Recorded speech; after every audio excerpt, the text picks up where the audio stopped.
Welcome to HR Insights, the podcast. Topical discussions with and for our global HR community. Hi everyone, my name's Stuart Elliott and welcome back to another episode of HR Insights. Today I'm joined by two wonderful guests, Will Spencer, who's the CEO and the founder of Rest Easier, and Chris Laughlin, who is the head of reward at Croda International. Today we're going to be talking all things benefits, and specifically with Will, we're going to be talking about financial well-being and how that really impacts in terms of mental health and mental well-being for employees. I hope you enjoy the show. It's a really interesting listen. Thanks ever so much.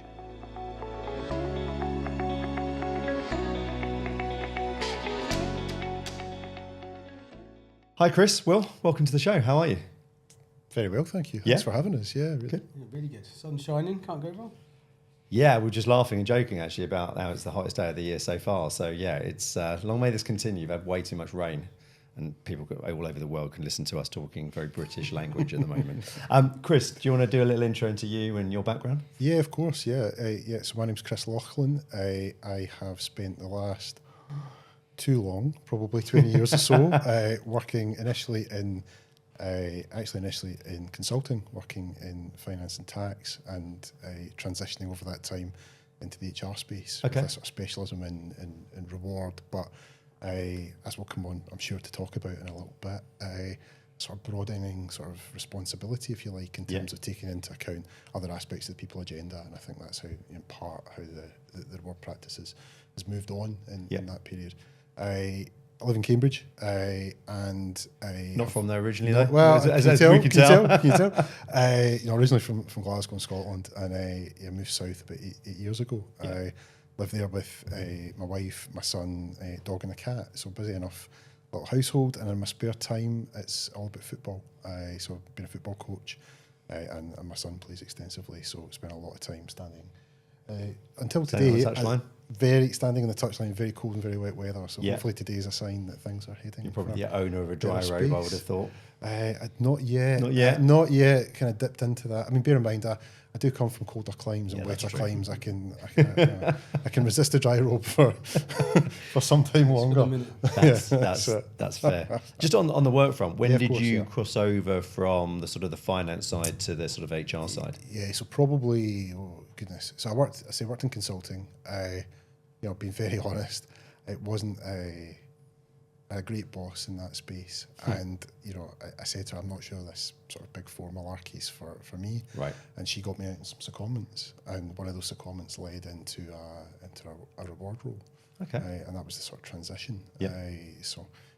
And I just very fortunate in terms of timing, in terms of the organisation I went into, got some great experiences. Just over the years, just stayed curious and turned my hand to what keeps us alive and keeps us entertained. So that's very good. Yeah, we see quite a few people make that transition from that sort of tax side of things over to sort of their reward piece. Being good with numbers, and then if you're a natural people person, it sort of just goes hand in hand. Yeah, very very very cool. And Will, tell us a bit about you. Yeah, thanks, Stu. I'm Will Spencer. I'm founder at Rest Easier at the moment. Career background spans kind of HR consultancy, a little bit of legal, so it's kept me busy for the last 17 years. Created Rest Easier just over 3 years ago now. I conceptualised it. Been at market for the last kind of 6 months, bringing a financial well-being benefit to workplace. Yep. I'm from Bedford, so not far away from Chris, which isn't too bad. Originally from Bedford as well, obviously from the voice. I've got two children. Summer and Nathan. Summer's 17, which makes me feel very old. Nathan's 10. Also loves football, so I'm engaged in the football coaching very much like Chris. We were just having a conversation about that. Really kind of pleased to be here today. Talk about the world of financial well-being and reward. Yeah, very, very, very cool. And Rest Easier, I suppose. Tell us a bit about, we'll come on to that, but tell us a little bit about your career before Rest Easier. Yeah, so prior to Rest Easier, I worked in HR, extensive roles across kind of transformation. Started off as a HR graduate, kind of worked through the process there for a number of years. Did some consultancy work just prior to COVID. Thankfully, it was in I think it was frontline role, is that what they called it? Because it was a food manufacturer. So got lucky on that front. Came through that and finished up as kind of head of people at London Marathon. Worked in some tech space prior to that in both the UK and America, so got some experience from the tech side from that kind of startup space. Yeah. And you mentioned, you said you sort of an HR graduate. What was it about HR that appealed to you at that time? Really good question, that. So I spent my entire pre-career wanting to be a solicitor. And we had summer at 20. I finished my graduate program, my course in law in Nottingham via train. So I'd go backwards and forwards 3 times a week. Regularly wake up in St Pancras, having supposed to get off the train at Bedford, but that was an entertaining phase of life. Thought about the concept of kind of a legal career, and actually, if I break it down, it was kind of 80 hours a week in the office in London. And that wasn't very appealing at the time. So got lucky. Is it ever? Or no, yeah, I was going to say. Now, I don't know how the kind of graduate space works in the legal, but I have seen some businesses trying to kind of flip it. I think there's a few out there trying to do things a little bit differently, which is nice. And yeah, kind of fell into HR really. The employment law side, as a business, wanted to do quite a lot around their employment contracts, and with a bit of experience in that space, it kind of made sense. And then, that kind of gave me a bit of exposure. I think the HR world's great because no day is ever the same. Yeah. And when you're in those kind of generalist roles, you can pick up elements of reward. You can be going to do kind of disciplinary and grievance. You can be doing reward strategy. You can be doing people strategy. And fundamentally, you're talking to people on a regular basis. So, that's probably the part of me that was drawn to it. Yeah, and it makes perfect sense. I have to say, the one thing I've always enjoyed is about HR is that people dictate the job. And people can do whatever they want. They can choose not to turn up to work. They can choose to turn up early. They can do whatever it is they want to do. And I think that gives it the sort of the buzz that you get out of it. Cool. Well, look, today we're here to talk about reward and benefits. And obviously we'll come to it a little bit about how Rest Easier is sort of, I suppose, links into that. But I want to touch on benefits, Chris, to start with.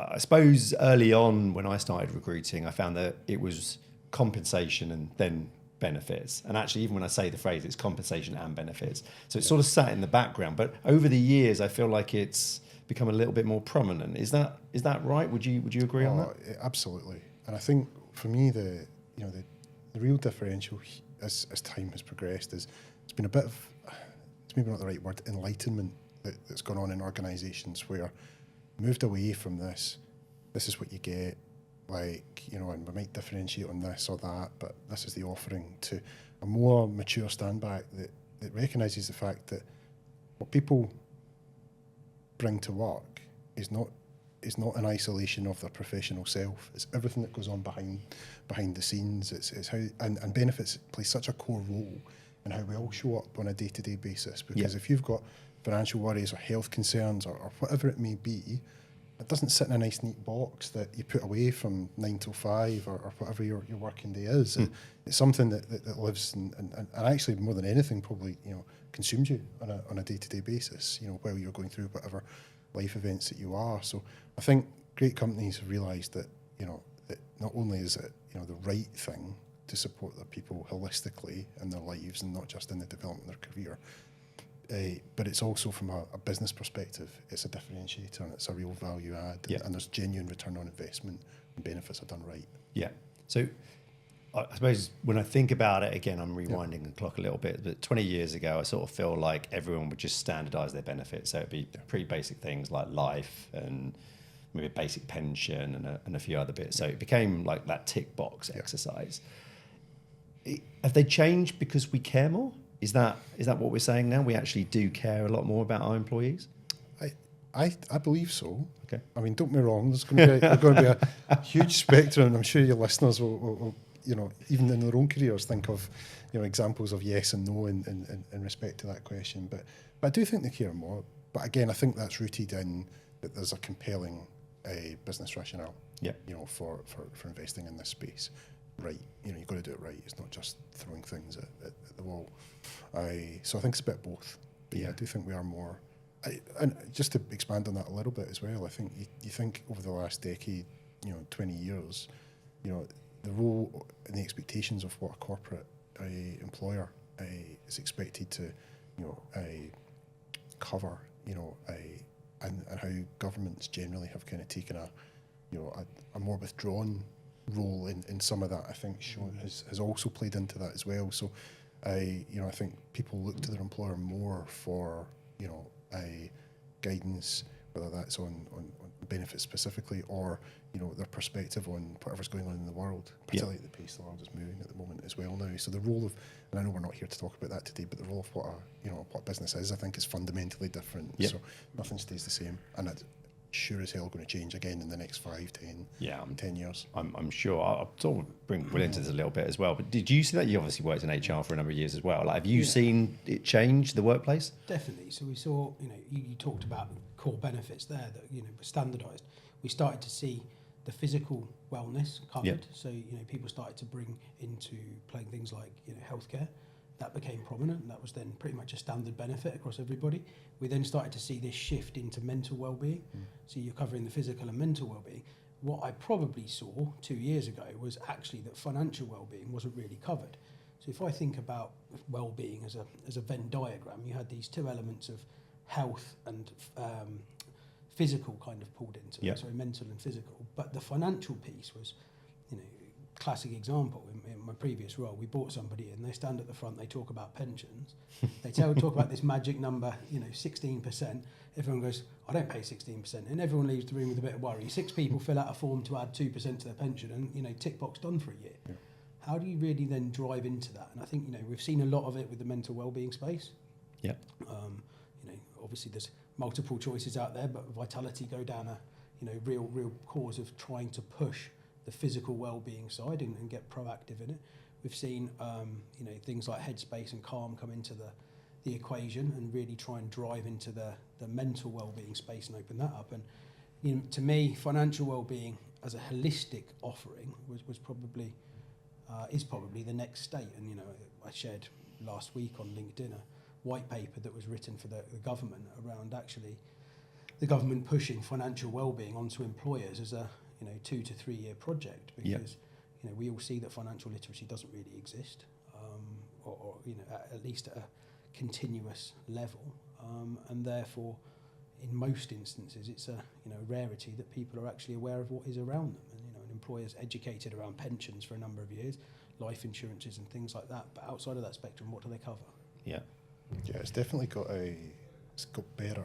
But, speaking from in-house perspective, I remember less than a decade ago doing a project. It was around payroll actually, and we were moving a group of employees from weekly pay to monthly pay.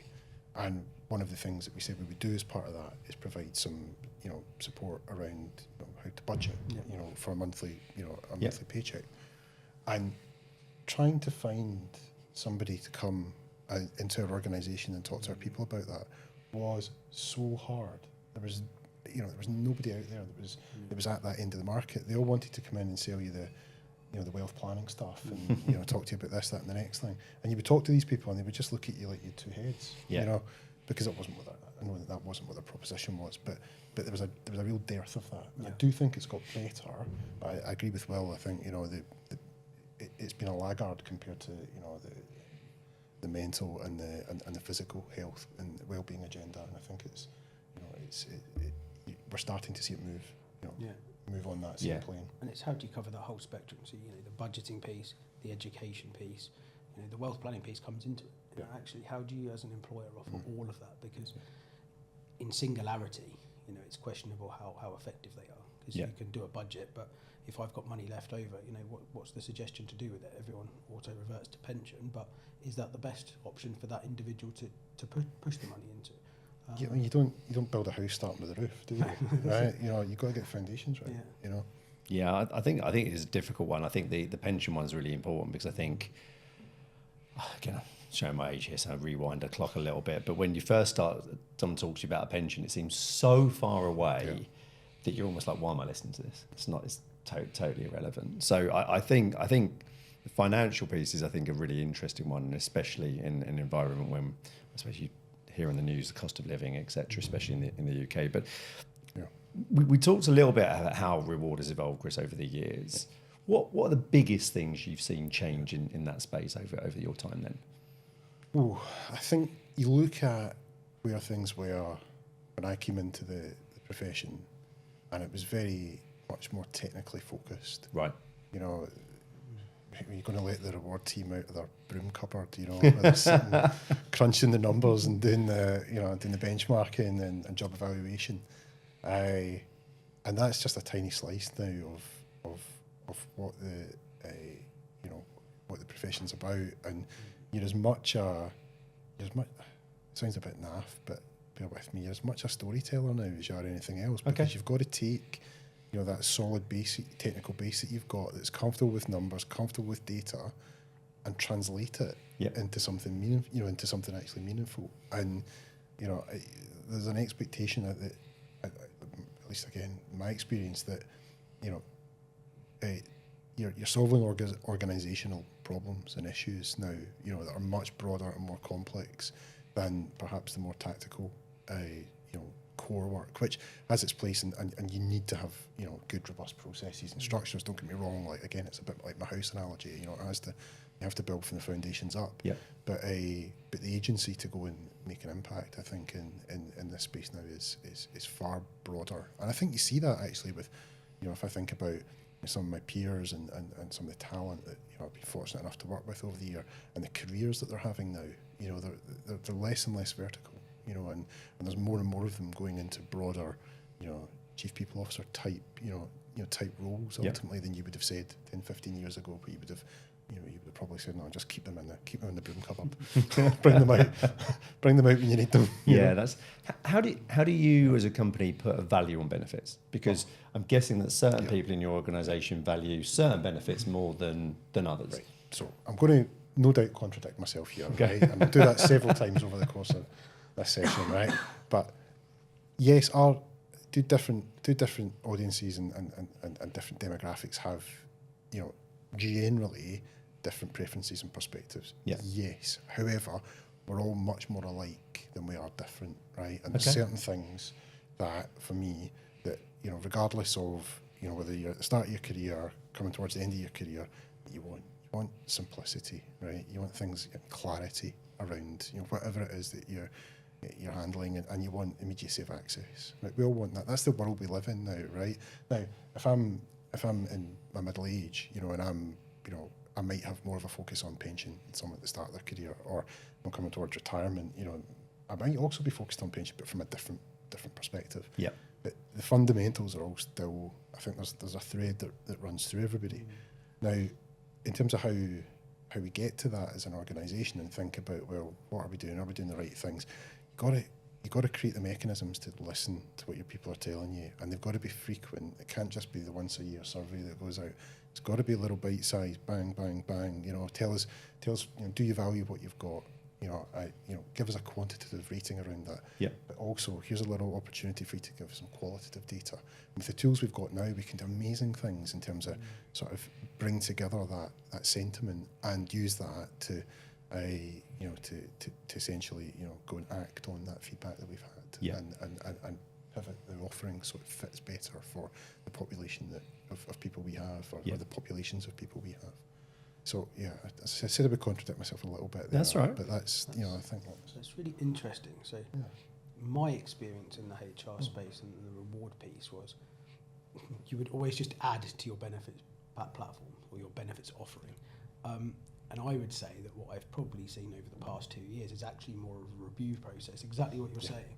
Take that feedback, actually enact on what people are using, and it'd be really interesting to know that the rates of some of the products out there. But, you know, there was points 7-8 years ago where it didn't matter what the engagement rate was, whether it was 3, 5, 7%. It just stayed in a business because it was part of the furniture. Yeah. And actually using the people to really understand what's of value to them is, I think, that's definitely come more to the forefront from what I've seen.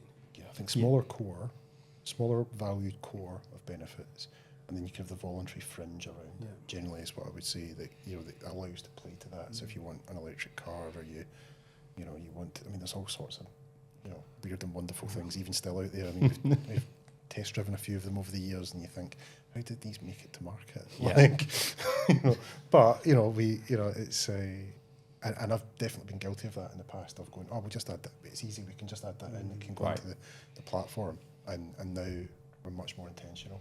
I think because it goes back to my point about us thinking much more broadly about, you know, what is this driving? What is this, what benefit to the organisation is this going to generate? And Yep.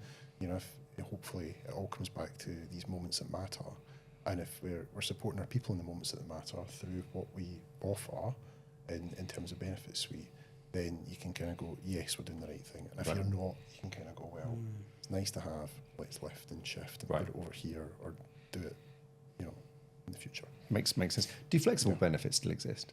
Oh yeah, They do. Yeah, It still work. yeah, 'Cause they were yeah. quite, it was quite a Yeah, big thing yeah, at the time when yeah. that first sort of came out, wasn't yeah, it? Yeah, very much so. And I know a number of peers that will still operate that. And where I am at the moment, we're much more, we talk about we talk about ourselves singularly a lot of the time. So we're very kind of inclusive when it comes to our proposition. Yep. So everybody has private healthcare. Everybody gets a health screen in our organisation. Everybody gets the opportunity to participate in the success of the company. Whereas I know different organisations pivot towards seniority base or whatnot, but we're much more kind of and again it's back to that point, like we all live the same. Fundamentally, we all live the same lives. We all have the same worries, different flavours of those worries. Yeah. But we all have our health to concern ourselves with. We have our financial security to concern ourselves with, etc., etc. So where I am at the moment, it's about making sure that everyone is valued in that sense, and they get the resources that help them on that. Yeah. On that journey. Are we seeing more personalisation of benefits at the minute? Is that something that we're seeing? And I reference that a little bit, even when I think about generations. So if we talk about baby boomers, big generation, that we can talk about millennials, Gen X and Gen Y, but then you go Y, Z. Is it Alpha now? I think we're on to now. I think Gen Alpha. So that increase in sort of generations, has that meant that we're seeing greater sort of personalisation? Yeah, so personalisation, it's one of these things that's been battering about, I think, lots of people's heads over the years, and not just in a benefits footing, but can you get to a point of true reward personalisation in an organisation? And I know I've had a go at it, came very close to it in a previous organisation where we designed a construct that allowed people to flex on their fixed pay relative to what their annual opportunity versus their long-term opportunity, and said here's case A, case B, case C. And when we just got down to it, the complexity of it we felt was just a bridge too far. Right. Where the organisation was at the time in terms of its ability to execute it, but also in terms of our people as well. And we're probably trying to run too quickly in terms of putting it in. But I think the notion is right. To the point of you give people what they value. So what if you can answer that question through that frequent connection and listening. And then take a stand back and say, actually, we've got sufficient differentiation in this population to do something different. Yeah. Then go for it. But true personalisation, I think, is a hard one to land. It's very difficult because people only know what they know. Unless you can educate everybody on how every benefit could benefit them, it becomes, in my opinion, very difficult to deliver true personalisation. Yeah. So if I think about, I don't know, we use the wealth management piece from earlier. Traditionally, wealth management is considered something for, I'm going to call them elitists, or people with wealth. It's very easy, and I see it a lot. People undervalue themselves. They don't really know what their true worth is. And if you're in an organisation that offers life insurance, pension, and you've either got a mortgage or you've got some savings that you've built up over a period of time, it's very easy to be sitting on £300,000-400,000 worth of true wealth and not know it. And how do you educate somebody in that space on a true personalisation basis without almost sitting with them one-to-one and going, right, let's break it down? Yeah. And I think that's probably the challenge to personalisation. So some of it that I see is that organisations have to go, actually, we're going to have a responsibility, and you can only educate in certain points at certain periods in time. So do you take them on a journey? Is it a 3-year piece to try and really get to that space? I think that's probably that's the place to aim for, and the blue sky thinking. But how achievable it truly is would be. Yeah. Is it not easy just to keep benefits really, really simple and just give everyone a bit of extra money? Am I simplifying that way too much? I think you've got to look at your organisation and look at the people you're employing. Yeah. And again, back to what we're saying, listening to what they're telling you. Because I would would life be easier? Of course it would. Of course it would. Right? It wouldn't be as much fun though. Like, and we wouldn't be maximising our opportunity. Like, you know, back to that point about, you know, ultimately what we're trying to do here is create the conditions that people can feel like they can come to work and be their best selves, and, you know, deliver on what it is that their organisation's asking them to do. And then if they can do that and the organisation succeeds, if you've got the right organisation, that business shares the success with them. And this is one of the bricks in that in that wall for me as to how you get there. So it would be easy, but it would be easy, maybe less fun then. Fair enough. But we're also forgetting the international part that comes to this organisation too. So benefits are different all around the world in terms of holidays and other things that people get, or pensions. I know Singapore's CPF or MPF in Hong Kong and all those sorts of things. So it does vary, and it does get very, very tricky for companies as well. I appreciate that. That's interesting though, because we've had that conversation, you know, over the years, and, you know, the traditional spectrum of reward where you have a global on one side, local on the other. Yeah. Philosophies on the global side, and then, you know, pay and benefits are on the right, with maybe incentivization sitting in the middle. Okay. Right. Okay. And we've challenged that in different companies I've been in around. That it generally holds true, but what are the things that as an organisation, actually, no matter where you are in the world, we think it's right and proper that you have access to? So life insurance, for example, you know, you are constrained, obviously, you know, to your point about, you know, different constructs in different countries, and, you know, certain things pension would be very hard to do, and, you know, in a globalised way, but there are things you can, you know, holiday trading, you know, again, not the most, you know, not the most transformative benefit, but again, something that you can globally, you know, adopt. So and it's changed. I would say that in my time, it's genuinely changed. I think when I first got to Hong Kong, I'm pretty sure that it was only 12 days was the legal right. Yeah. But because of the westernisation or the globalisation of organisations, gradually 20 days has pretty much become the minimum, and even more actually in a lot of places, because to your point, everyone says, well, this is who we are as a business. Globally we believe in this, so we're going to give you 20 or 25 days, whatever level you are, because that's who we are. It's a differentiator from a talent acquisition perspective. So, you know, I think the US is a similar example, right? You know, and that's something that in another company I've been with that we had a lot of success with, because our benefits proposition, you know, was, you know, we took the best of, if you like, UK centric practice, married it with competitive, you know, US benefits around, you know, health, dental, etc., and it was stood us out in the marketplace. And for the leadership in the UK, like, it was really interesting, you know, because in their minds they were like, well, we're not really giving them anything. We're not giving anyone anything because they're getting what we get. It's like, you know, you can't think about it. You can't put a UK lens on a US market, or, you know, vice versa, or whatever it is. And just getting that time to kind of let that breathe and understand that, you know, it's different. Where you want it to be, you know, where it should be different, but you can pull on these threads, and it's It's interesting. Probably about a year ago, we had a lady that was working for a pharma company coming into the podcast, and she was a benefit specialist. She talked about the fact that they offered IVF. And what was interesting is she talked about it more around the fact that it was the employer proposition almost by offering it, not the cost. The actual cost of it was actually quite inexpensive because hardly anyone took it up.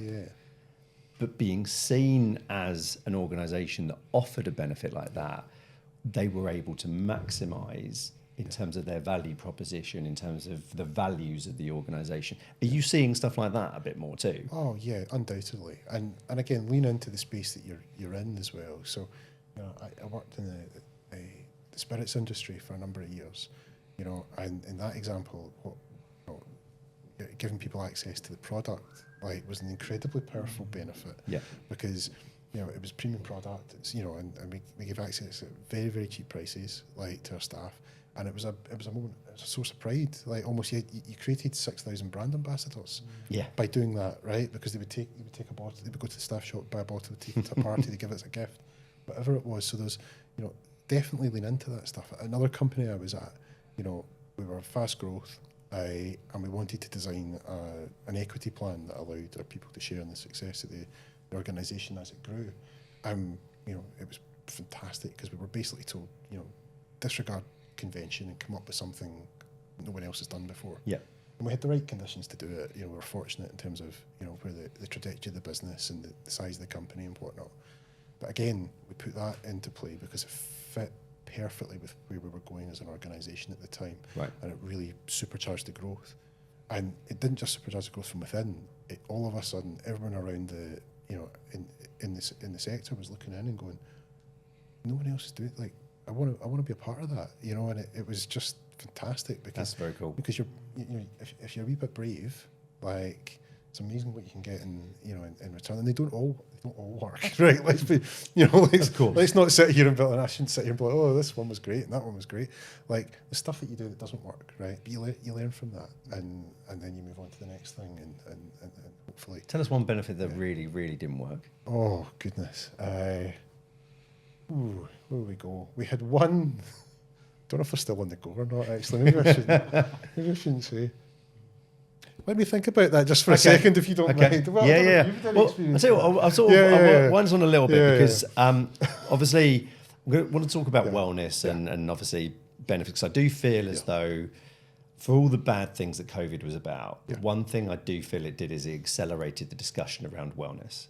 And I do feel like it accelerated the conversation around mental health and well-being as well.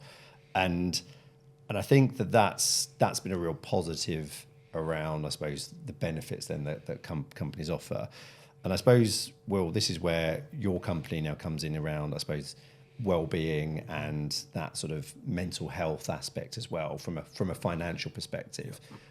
Be good for you to maybe firstly intro Rest Easier and tell us a little bit more about how exactly it works, and then sort of the why you set it up in the first place. So let's start with the why. We lost my father-in-law just over 3 years ago. The process around understanding what he had was nigh on impossible. He had a little folder in the corner. He talked about a couple of assets that we never found, right? Equating to a decent sum of money. So we lost money in that perspective. When you then go away and look, £15 billion is lost annually in poor, I'm going to call it estate planning. It's actually kind of asset control. Yeah. So started to look at the market. You probably both had experiences of executorship in some way, shape or form. The process around that is difficult. In a technological world, how are we using so much paper and so much manual process?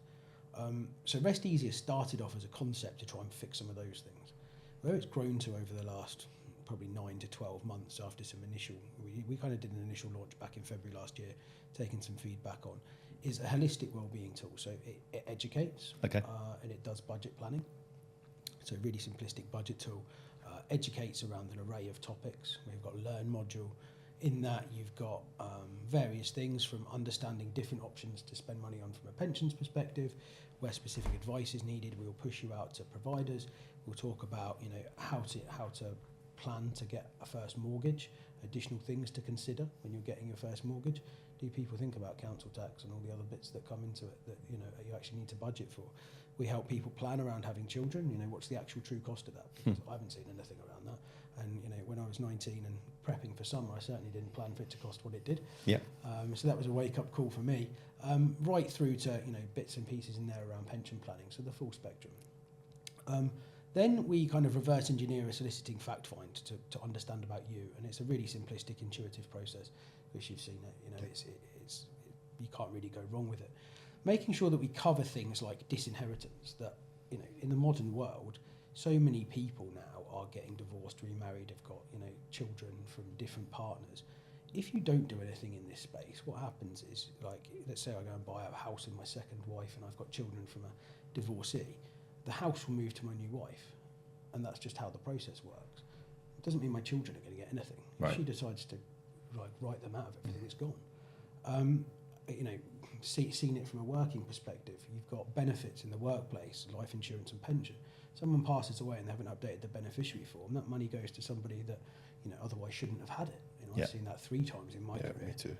And you sit and think about the practical uses of that. So then we go into understanding, help people understand their net worth. We talked earlier about people don't value themselves. I see that across the mental aspect, the physical aspect, and the financial aspect. So we're bringing to the forefront, understand your net worth. What does that look like? What do you own and what do you owe? That allows you to make informed financial decisions, but it also manages to make sure all your assets are protected and not lost. Yep. And then at the minute we go through a really simplistic, intuitive process to help you set up guardians for your children, which is massively important. I didn't know this until 18 months ago, but if you haven't got guardians, and me and Sarah are going away this weekend off skiing, if the plane was to crash and we didn't have guardians set up, our children go to state care. Yeah. Everyone thinks your grandparents will look after them, but they have to apply to the courts for guardians. Let's go through a process, don't you? Yeah. That can take 9 months. So when you start to break down these things, and it's very easy to scaremonger people around all of this, but that's not kind of the process or thought process. Sarah's dad's still sitting in a cupboard upstairs. I'm pretty sure that's not where he'd have wanted to be. People don't want those conversations. We've done a lot of work around breaking the stigma around mental conversations and mental well-being conversations. How do we start breaking the stigma around conversations internally and as a family around finances? Because my mum's situation, when she set herself up, she paid a solicitor about £4,500, thought she'd put everything in place for us, and actually I'd pay, give or take, £200,000 in inheritance tax based on her estate. We've put her through the platform, we've set a very simplistic trust up on the platform for her, and I'll pay nothing. And when you start to break things like that down, you say to every single person, Rest Easier has a good benefit profile. There's 2 ways of owning a house in the UK, joint tenancy and tenants in common. If you're joint tenants and I need to go into a care home, the way that process works is I own 100% of the house, my wife owns 100%. We talked earlier, you pass away, it moves across. If I can't afford the care home that I'm put into, they can sell 100% of my house to pay for it. If you're set up as tenants in common, 50% of the value of your house is protected immediately. Yet these benefits are only available to someone that wants to go and pay a wealth planner or a solicitor £10,000. Yeah. Well, me and Sarah went and got a quote on it, and it was £13,000. I have to earn £20,000 to pay for that. And then in 3 years' time, I need to go and top it up. So, really simplistic, intuitive process, covers all aspects of things like that. And it's available, on a mobile phone. You can do the whole thing. We actually had someone the other day. They're a plumber.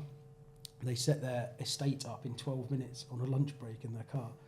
So that's our just current, a plumber to do that. That's sort of. I was that's going to our say plumber quickest or an process. electrician would definitely be like, yeah, I've done it, completed it. Yeah, that's it. So that's the quickest completion we're aware of to date. But at a simplistic level, sitting in a van, being able to do those things that otherwise you'd have to go to an estate planner for an afternoon, just becomes. But this sounds like a generational tool. What I like about it is you've talked about different generations being able to benefit from this in different ways. So you've got younger generation that maybe is saving for a house. You've got maybe a couple that have got children and then want to send them to a private school or whatever it is. And then you've got some of the slightly older, maybe their parents then are maybe, I suppose, coming to the end of their life or needing to cost that. You've got, it actually works or spans generations. It works the full spectrum, yeah. And what we're trying to do is actually flip the rhetoric a little bit. My assumption was my mum had everything in place. How do I make sure of that? We're actually offering customers at the moment a +1 license, so a family member could go away and get themselves sorted. As a 37-year-old, whose responsibility is it to make sure I don't pay inheritance tax? Does that sit entirely on my mum? Or actually, if I can help with that, she doesn't pay the inheritance tax, I do. Posted on LinkedIn the other day about an example of a lady I was talking to on the train 18 months ago. She paid £600,000 inheritance tax. Both her parents died in service. They bought a house in Bermondsey in 1982. She paid £600,000 inheritance tax. That's a house. Yeah. That changes her entire life. Completely. And especially as people get older now, like you're going to have to look after yourself. You're going to have the money to be able to look after yourself into old age as well. So again, being able to plan for that is huge. But the other part I think is really important here is going back to the sort of the wellness and the mental health piece. I would personally say that the biggest stress that I've ever had through my life has been that of financial. Yep. Whether it has been debt, probably getting into too much of it and having to get out of it and needing the help and maybe being a bit embarrassed to maybe call on it. And then potentially then how do I create wealth? How do I get myself to a position where I am nice and financially secure? I am able to buy that house or property or whatever it is I want to do. But for me, that sounds to me like one of the biggest benefits of a tool like this. Yeah, the stats around productivity gains in financial stress and the mental link into it are scattered everywhere. I think what's amazing is businesses have this concept of mental well-being champions, and we see mental first aiders. I actually finally saw for the first time the other day somebody running a financial kind of wellbeing lead champion process, which I thought was quite nice. And who can you turn to? Because if your point, you're at home, you're in debt, you're embarrassed, you probably don't want to talk to your parents. We've talked about the role of an employer quite a lot in the last kind of 20 minutes, half an hour. My view on the role of an employer is it's actually expanding. So, it should really impact the person after they leave, and whether that be through retirement, actually redundancy, or they leave to go and find themselves another job because you've given them the tools to do so. There should be a legacy piece that goes, actually, that organisation not only helped me internally, but also gave me the tools to, one, look after myself, two, feel financially secure. That's a massive legacy benefit. Yeah, but just on that, I want to bring in Chris on the employer side of things then.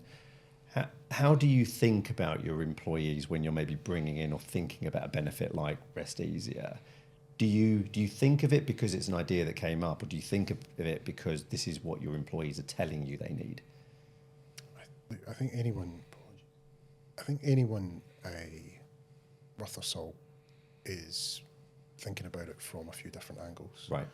Have to be listening to what your people are telling you, no doubt, but you also need to be out there looking at the market and understanding what's changing, and being a bit ahead of it too, because there's leading indicators and lagging indicators, right? And it's bringing both of those things together to then stand back and say this is right, and connecting to purpose as well.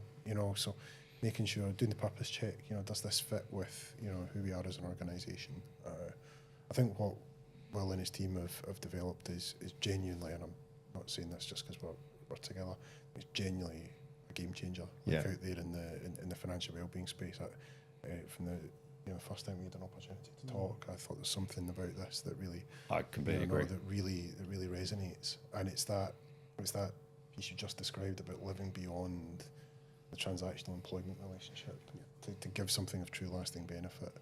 We tend to think of it in other ways in the reward space. There's this pay rise, or this extra bit of bonus, or whatever it is, and that's great, and that has a motivational bing, and then it very quickly drips away. Whereas something like the proposition that Will's got here is something that lives beyond. Is that true, like you say, legacy, legacy element, which is very exciting, I think, for the sector. Agreed. Just again, talking about budgets and I suppose benefits internally. We've seen, I suppose, a lot of companies have to cut costs over the last probably couple of years. If someone comes to you and says, "All right, we need to lose 5% off our benefits bill," where do you start with that? Is that an easy process to go through? I think lots of us have been challenged. Okay. In different ways, and it goes back to what do you see this as? What do you see the spend as? Is it it's not a nice to have, right? It does a couple of things. One, as I said earlier, it drives engagement in your organisation if you're using the right benefits. But two, for those a little bit more hard nosed, it's a massive risk lever as well. So if you start pulling things out, you better be damn sure that you're not pulling the wrong things. Right. One thing I always talk about, when it comes to people investment and spend, and literature and research is out there on this, and Gallup is one that I regularly quote. But the cost of attrition is massively undervalued by organisations. Massively undervalued. All of the unforeseen impacts of productivity loss, getting new people up to speed, the cost of bringing new talent in. Different people will give you different numbers on it, but I think it's reasonable to say that 80% of a year's salary is what I would be looking at in terms of thinking about the impact on us of losing somebody. So I'm going a bit round the houses here, but back to the original question about the cost pressures, it has to be thought about in that broader piece and said, well, actually, do you know what, we can do this. These are the potential impacts of doing it though, and let's just be very intentional about what we where we cut, or where we repurpose at times. It's not always about cutting. Sometimes it's about moving the deck chairs around a little bit and putting the money elsewhere. Yeah, and I think I suppose the other thing I would also say about the tool Rest Easier, it does feel like there is that sort of personalisation that does go into it, and I think that's really important. We talked about it a little bit earlier and how hard it is to do it as a company, but this is a way to potentially offer that as well. Yeah, it covers, as I said, covers all aspects. the great thing that we've tried to do is make it highly scalable Yep. and highly affordable. You know, if I put it out there, baseline cost starts at £10 a month per employee. So, you know, your total reward value an employee is getting out of it sits at, you know, the numbers I quoted earlier, somewhere between £4,000 and £6,000 Yeah. to an employee, and it costs you £120. Baseline cost 90 quid. So, you know, in terms of trying to get the benefit out there, to make it affordable, to make it accessible, so it really does have that impact, is you know, what we've tried to focus on doing. Yeah. And I think that's really important to, you know, all the pieces we've talked about around legacies for businesses. You know, you've touched on the attrition costs, you know, losing one person in your organisation. As you say, 80% of year one salary, and that probably does only includes training the person you're bringing in, doesn't include all your recruitment costs around it, etc., etc. You know, the headache of then the stress you cause the rest of the team, which is also pretty much immeasurable. Correct. Yeah. So yeah, I think that the whole reward space is so interesting around the way it, you know, has knock-on impacts to the remainder of the business that are probably unforeseen and subconscious thought processes. Yeah. So look, on that, I'm going to sort of tie it up, but I'm going to come back to Chris, because we said earlier on the worst benefit you'd introduced. So I want to sign off on this if we can. So, what is the worst benefit you've introduced? The one that keeps coming to mind is very specific, and I'd need to sit and Google and see if I still about, because it would give me a real headache. Give you a bit of a hard time. Real headache if I go out on here with that. I know it's a bit of a cop out, but no. I don't mind a cop out, because we don't want to name names, and we don't want to put a banner on it. I'll tell you off mic. All right. Well, look, it's been really good to have you both on the show. Yeah, thank you so much for coming in. And Will, for Rest Easier, if people do want to get in touch with you, how should they do that? Yeah, LinkedIn, obviously Will Spencer, otherwise Will at resteasier.co.uk. Always open to conversations. Just great to connect with people, really. Perfect. And look, Chris, thank you so much for coming and give us this sort of in-house perspective, because I know that it's very different sometimes working in-house, and sometimes us suppliers, as it were, sort of selling to you. I really enjoyed the conversation. Thank you for having us today. No problem at all. And if anyone wants to get in touch with myself on this topic, please contact me at se@elliottScotthr.com. Thank you so much, guys. Amazing. Cheers, Thank cheers. you. Bye-bye. Bye.